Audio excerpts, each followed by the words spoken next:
Welcome everyone, this is Like It's 1985, and this is my review of Transformers Universe Ultra Class PowerGlide.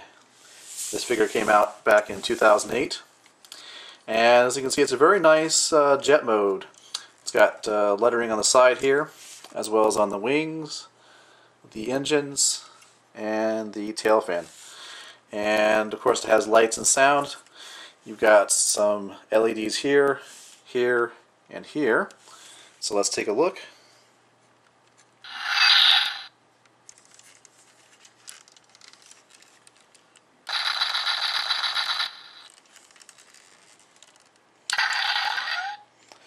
So pretty cool.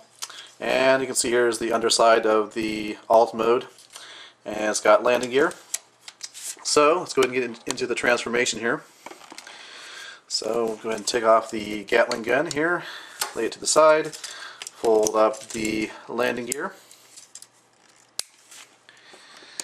Then what you want to do, you want to take this section here, unpeg it. It just pegs into those slots there, or holes. At this point what you want to do is you want to take the legs, split them apart, rotate the legs around, and you actually want to rotate this up so it kind of is out of the way.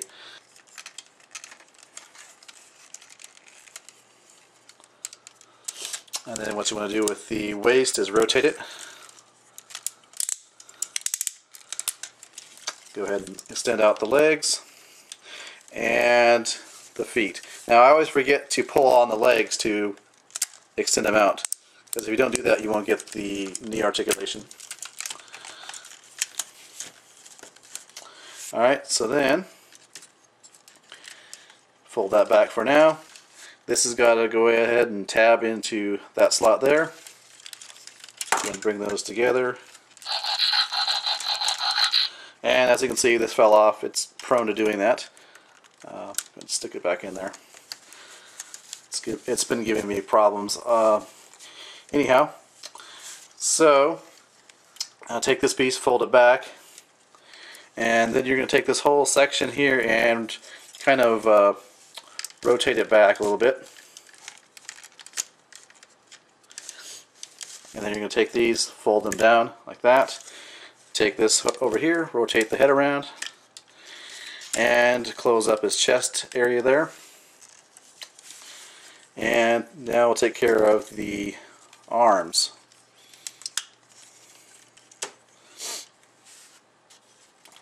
So you can see there is a slot here and a tab.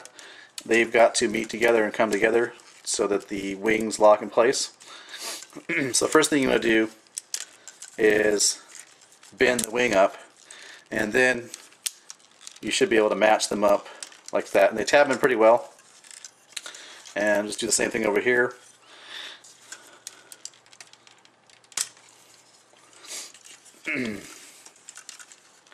And luckily this time it actually is lined up properly.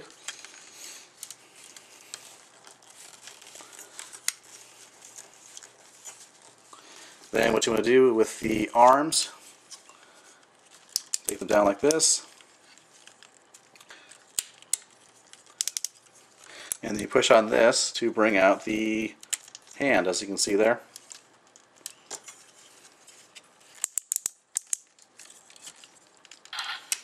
There we go. So we'll take a look at him right now, 360.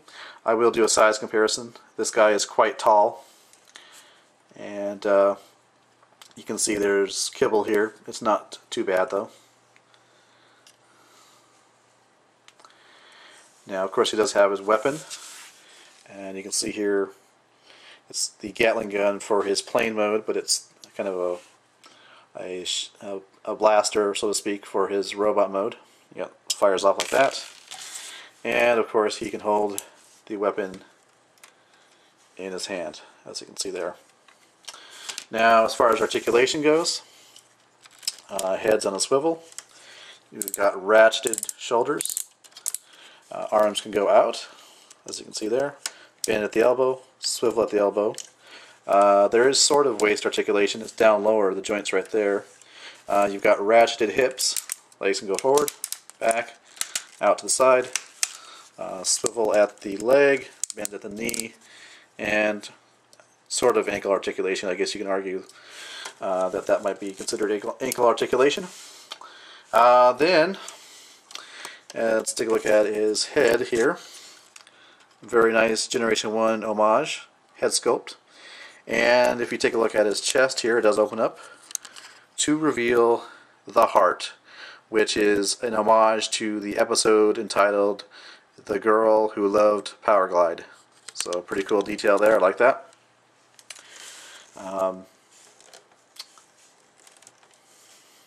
Now as far as lights and sounds, the button is back here. You can see it right there, so if you press down, his eyes do actually light up. As does his chest, or his engines there. Alright, so let's go ahead and take a look at some size comparisons here. So I thought I'd show you the size comparison just to illustrate the fact of the difference between a Ultra class figure and a Deluxe figure. Of course, on the left we have Deluxe class Thunderwing, and on our right we have Deluxe class Thrust. And the size difference is one of the things that I both like and dislike about PowerGlide. It's great that he's a larger scale figure when you consider the fact that when he was a Generation 1 toy, in robot mode, he probably stood about this tall. I mean, I have him somewhere, I just don't have him right now. And so to have a figure like this is great. But then again, what do you do as far as posing this figure next to your other figures? I mean, this is totally out of scale with any other line, really. Now, the only other line I can think that this might be in scale with is maybe like Masterpiece Optimus Prime, perhaps. I don't have him, so I can't really tell you. So I picked it up because I like the character PowerGlide in the Generation 1 cartoon, and I thought it would be cool to see him in a larger scale. But I guess after some thought, you know, it's kind of a, like I say, a love-hate relationship. I love the fact that he's large, and you know, he gets a large, you know, Ultra class figure in the Universe line. But that same size also is a dislike for me because, like I say, he doesn't really fit into other scales very well. I don't really have the Classics Prime, but you can see here how short Prime is. I mean, if we just take these other two figures out of the equation here, and I'll show you them side by side here, it's kind of ridiculous, as you can see. Now granted, this is a Generation 1 Prime, but this is roughly the height of a Universe Classics Optimus Prime. You know, give or take a little bit. But you can see it really doesn't make that much sense in terms of scale of these two. Well, not these two, but really the scale in terms of PowerGlide. PowerGlide is just way out of scale with a lot of the other figures. So you know, it's just kind of one of those things where you kind of like it, but not like you dislike it as well. Alright, well, thanks for watching. This has been my review of Transformers Universe Ultra Class PowerGlide.